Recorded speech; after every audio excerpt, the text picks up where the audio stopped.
I wanted to do a short little bit on sobriety. The the one person that I watched before I became sober actually was Brandon Novak. He had a really good documentary I watched. I probably good 10, 12 times now. I think I've seen it. He's definitely by far one of the favorite speakers that I've come across. As to names, Russell Brand, we all know him. He's really good. Um, but since I don't know, in the last couple of years, I don't know, it's kind of like he's all gone to his brain or something. He's definitely changed since the day he kind of like sobered up. He's like all better than all of us now. Yeah, I'm not too into him. I watched a documentary on, well, I don't even think it was documentary. I watched an interview with Moby, and one of them he got like cut off because he went into how like animal agriculture is causing the climate damage or climate and then I was just like beep, they just cut him off, and I was like, oh fuck, let's find this guy in another interview. And sure shit, yeah, he did that in about 4 or 5 of his interviews. He fucking kept getting kicked off, but it didn't matter to me. He got like his saying out was, then he was like, well, if you're, going through your withdrawal period, not withdrawal, you're coming home, then the best thing to do is, take care of yourself and get all the toxins out of your body. So the best way of doing that would have been doing like a vegan raw diet. So that's what I did. I did 3 months of a vegan raw diet, and before I had went to the doctor, I had that liver cirrhosis or whatever the word is, whatever it is. And then like when I came back, he was like, "It looks like you never drank before." When we did a test, like I don't know, 6 months later, whatever it was, and I was like, "Yeah, well, that's all I needed was to like really help her out and flip her around and get her all under control," which, I did just well, thank God. So, yeah, got that under control. Um, and then I just looked up like AA, and then it was like whoever was like an idol kind of thing at not at the time. Because like Sir Anthony Hopkins will always be an idol of mine, but I didn't know he had a drinking problem, and like, they talk honestly, these people, because they're at an AA meeting when they did this, like, so I Googled it on YouTube, that's all I did, and you find just something, and then I tried putting in funny AA ones because AA is so depressing, like, they're all like, oh God this and God that, and I don't do AA. Technically, I do an NA class, not a class. I go to the NA group. NA doesn't really, they're like whatever God is, God is. Whereas with AA, it's like Christianity and Jesus and God and no, no, no, no. When you go to our class, it's like you could be atheist. We don't give a shit what you believe in. Some girl believed that Elvis was her God, and it's just like okie dokie, because whatever turns your crank, I don't give a shit. Whatever happens behind closed doors is your life. So whatever works for you, just do whatever works for you. But so I put in funny AA meeting once, so and this one was Larry, and it never gives her last Larry L or something like this, but he was so funny. Like I mean, he lived on the streets. He'd been like he was a drug user. I'm a drinker, but so I don't know. I don't understand too much about the world of drugs. The world of my drugs to me is I've done mushrooms 5 times in my life, and I smoke weed every single day. That I've never done anything else.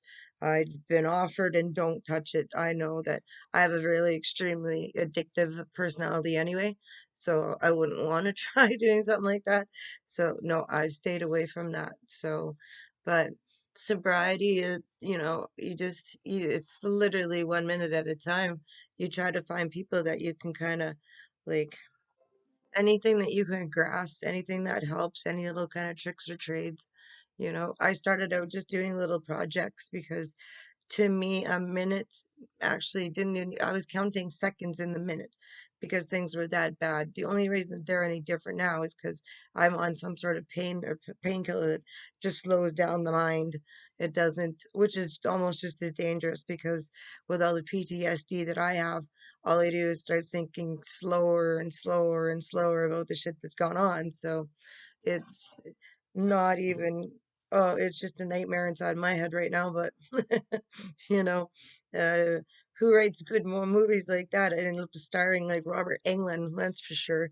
You know, I can't think of a good scream queen that I want right now, but I'll find one, you know.